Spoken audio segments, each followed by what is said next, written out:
Paglabas po namin ng simbahan mga pangga at meron pa akong nakita isang tatay na ka-wheelchair po. At putol na po yung isang paa niya. At next month daw po ay puputulin na po yung isang paa niya.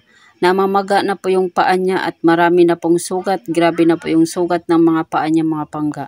Hindi ko po siya nakuna ng maayos ng video mga pangga at hindi ko po siya na-interview ng maayos kasi po kasama ko po yung dalawa ko pong anak.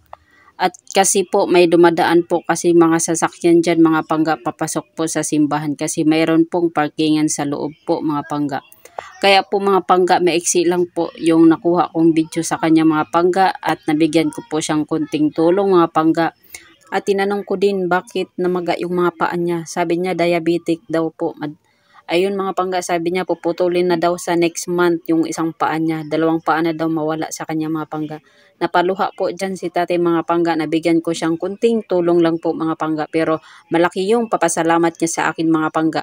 Hanggang hindi kami umalis mga pangga, wala siyang tigil sinasabi sa akin na maraming salamat atig. Hanggang umalis na kami mga pangga, nagpapasalamat pa rin siya sa akin mga pangga.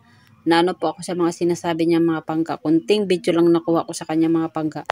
Alam niyo naman mga pangga, kasama ko yung dalawa kong anak mga pangga. Mahirap din sila. Iiwan ko lang sa gilid mga pangga. Marami ding dumadaan mga sasakyan at maraming tao mga pangga. Ayun mga pangga, hanggang dito na lang po. Thank you po sa yung panunood sa akin video. Bye bye po. God bless to all. Ate, maraming salamat po.